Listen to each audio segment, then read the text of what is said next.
nesta noite de sábado, para engrandecer e enaltecer o teu santo e poderoso nome. Estamos em 5, Senhor, mas é como se estivéssemos em multidão, pois quando falamos em Ti, não importa a quantidade de gente que está presente. O importante é entoar o som da Tua graça, Senhor, entoar a Tua palavra, manifestar o quanto o Senhor é bom conosco, o quanto o Senhor nos ama, o quanto devemos, Pai, Te adorar, glorificar o Teu santo e poderoso nome. Somos gratos a Ti, Senhor, por tudo que tem feito em nossas vidas, por tudo que há de fazer ainda. Que o grupo, Senhor, que foi lá para Jauá, que o Senhor possa ser ministrado, Pai, através da vida deles, Senhor Jesus. Que o Senhor esteja com eles em todo momento, em todo instante.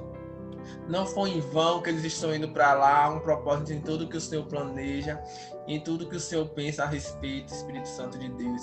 Então, Senhor, que seja uma noite, Pai, que seja um momento de reunião aqui, onde, Pai, a palavra que venha a ser dita através de Nath, seja uma palavra para nos edificar, para glorificar e exaltar o Teu santo e poderoso nome. Que nós venhamos abrir as nossas mentes, Espírito Santo de Deus, para o que estará sendo dito aqui hoje, nesta noite. Que o Senhor continue nos abençoando, hoje e sempre. Amém. A palavra, gente, que eu vou trazer hoje, primeiro está lá em Hebreus 11:6. Abriram? Vou ler. Porém, sem fé é impossível agradar-lhe, porque é necessário que aquele que se aproxima de Deus acredite que ele existe e que é galardoador daqueles que o buscam. Agora eu vou dar uma passeada aqui rapidinho. Vou cá para Mateus 6:5, que diz: E quando tu orares, não sejas como os hipócritas, pois eles adoram orar em pé nas sinagogas e nas esquinas das ruas, para serem vistos pelos homens. Em verdade eu vos digo que eles já receberam a sua recompensa. Mas tu, quando orares, entra no teu quarto e, fechando a tua porta, ora a teu Pai que está em secreto, e teu Pai que vem em secreto te recompensará publicamente. Amém? Primeiro eu falei sobre a fé, né? Sobre a necessidade de ter fé, porque hoje eu quero falar sobre o secreto, sobre o nosso lugar de intimidade com o Senhor.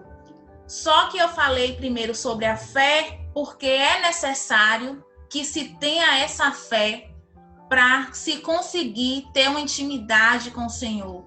É necessário ter essa fé para conseguir ter um vínculo e reconhecer que, de fato, o Espírito Santo é uma pessoa e não alguém que, tipo assim, como é que eu falo? Um ser apenas. Ele é uma pessoa que você pode confiar, que você pode contar todos os seus problemas, sabe? Que você pode, de fato, ter uma intimidade de pai e filho, de melhor amigo, porque, infelizmente, nós, como seres humanos, temos o problema de conseguir nos abrir com todo mundo. Mas, embora o Senhor nos conhecendo, embora o Senhor sabendo de tudo que a gente passa, a gente tem a dificuldade de entrar no nosso quarto e expor tudo que a gente está passando, de expor tudo que a gente está sentindo e de clamar o único que pode resolver. Muitas vezes a gente fala nossos problemas para todos os nossos amigos, mas esquece de falar com o Senhor. E não só em relação aos problemas. Às vezes eu falo até com Alice sobre isso, que Deus é um Deus de detalhes. Às vezes a gente coloca na nossa mente que a gente só precisa orar por coisas grandes. Mas às vezes tem coisas simples no nosso dia a dia, que se a gente orasse, Deus responderia, Deus agiria. Mas a gente acha que é superficial. Mas por que a gente acha que é superficial? Porque a gente não consegue entender que o Espírito Santo é de fato o nosso amigo, é de fato uma pessoa que a distância que ele está é a distância, como a própria palavra diz, né? Da gente estender o braço e apalpar que ele está ali. Só que a gente, o que é que a gente faz? A gente fica o tempo inteiro tratando ele como, não que ele deixe de ser, ele realmente é o Senhor da glória, o Deus Todo-Poderoso, Criador dos céus e da terra, mas ele também é nosso Pai, o nosso paizinho, o nosso Abba, o nosso melhor amigo, aquele que você pode contar todas as coisas e pedir também tudo aquilo que às vezes está no seu coração e é uma bobagem. É uma bobagem, mas às vezes você está ali, você não pede porque você tem vergonha. E a gente não precisa ter vergonha do Senhor, porque Ele conhece nosso coração.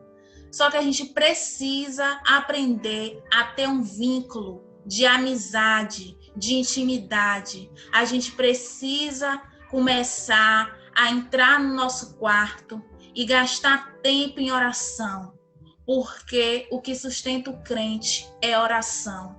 Por isso que eu falei sobre a fé, porque uma pessoa que diz que tem fé e não ora, do que adianta a fé? Se você não conversa com seu pai, se seu pai não sabe dos seus problemas, sabe, contado por você, porque o Senhor é soberano. Ele te sonda, ele sabe das suas angústias, ele sabe das suas vitórias, e muitas vezes a gente só vai contar ao Senhor quando o problema já tomou uma proporção que muitas vezes podia ser resolvido lá atrás, mas a gente não tocava no assunto. A gente chamava o amigo, a gente chamava o esposo, a gente chamava a pastora, o pastor, mas o Senhor, no secreto, a gente entra e em 5 minutos a gente sai. A gente passa uma tarde, como na Imersos, conversando com todo mundo, o tempo voa. Mas quando a gente entra para conversar com o Senhor, em 5 minutos, em 10 minutos, às vezes a gente já cansa, às vezes a gente já acha que tá bom e amém.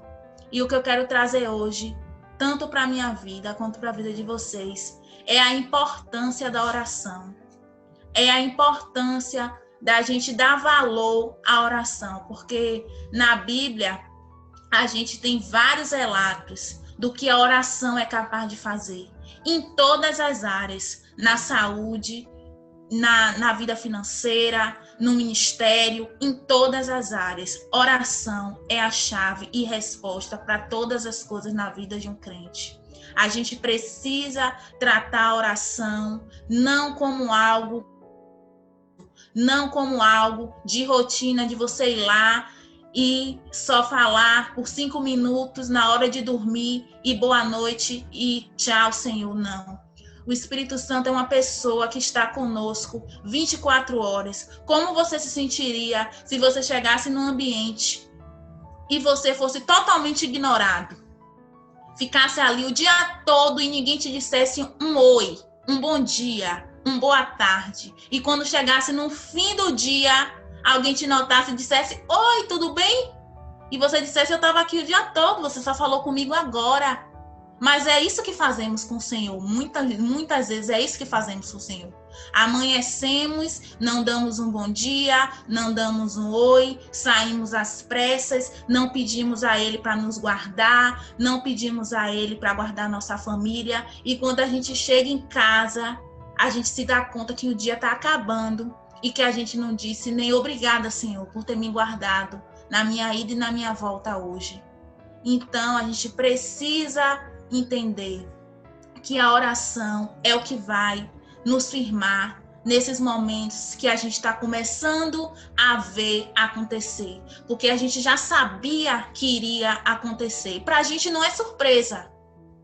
Para a gente não é surpresa nada do que está acontecendo.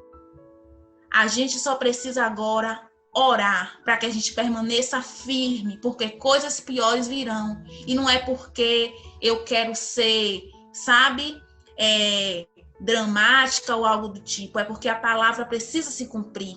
A palavra precisa se cumprir para que ele venha. E para ele vir, as coisas vai ter que acontecer. E para isso, a gente precisa estar firme.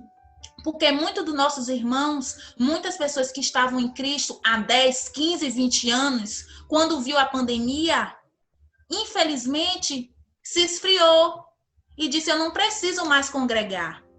eu não preciso mais, eu quero ficar em casa, eu tô com medo de morrer. E a gente sabe que a gente não pode ter medo de morrer. Mas será que se a gente tiver uma vida de oração, de jejum, a gente vai conseguir ficar em casa sem congregar? Ou a gente só fica em casa sem congregar quando a gente dá lugar à nossa carne e não quer orar e deixa o Espírito Santo de lado, vai ficar o dia todo na TV, fazendo tudo aquilo que agrada a nossa carne, até chegar a um ponto de que a igreja não faz mais falta. Porque quando a gente está orando, a gente sente a necessidade de estar ali com nossos irmãos. A gente sente saudade de estar ali adorando em grupo. Porque é muito bom a gente adorar no secreto, a gente se derramar, mas a gente também é muito bom estar em comunhão com nossos irmãos, clamando. Por quê? Porque ali é uma representação do que será na glória, todo mundo junto, adorando. Então, a gente não pode se isolar. Nesse momento, a gente não pode se isolar de querer ficar sozinho, de deixar o medo nos abater. Porque a própria palavra diz, o amor lança fora todo o medo. O amor de Cristo tem que fazer a gente vencer o medo da pandemia, vencer o medo da doença, vencer o medo da morte e vencer o medo das coisas que estão por vir. A gente precisa se manter firme, a gente precisa continuar orando e a gente precisa entender que sem oração a gente não suporta, sem oração a gente não consegue vigiar, sem oração a gente não consegue nos calar quando a gente é ofendido. Sem oração a gente não consegue dar testemunho. Porque sem oração não tem intimidade. E sem intimidade é complicado seguir a vida de crente sem ter intimidade. Porque a melhor coisa para um crente é buscar conhecer a Jesus. E sem oração a gente não tem vontade de ler a Bíblia. Sem oração a gente não tem vontade de jejuar. Por quê? Porque é tudo um conjunto. Oração, jejum e ler a palavra. E quando você está angustiado, e quando você está com insônia, ou com muita coisa na sua mente, nós sabemos que se a gente orar, essa angústia, essa ansiedade é instantânea. Por quê? Porque o Senhor derrama sobre nós o bálsamo. Ele derrama sobre nós o alívio. E nesse momento de caos, o que a gente precisa é alívio. E nós sabemos que o Senhor tem esse alívio, que o Senhor tem esse bálsamo. É só a gente pedir, é só a gente dizer, Senhor, eu estou aflito, Senhor, eu estou angustiado, Senhor, eu não sei o que te dizer. Eu quero resolver essa situação, mas eu não posso resolver. Eu tenho que confiar no Senhor. E com certeza Ele está ali, disponível para derramar o bálsamo dele, para derramar a calma dele e a paz dele, que excede todo entendimento sobre as nossas vidas. Amém, gente?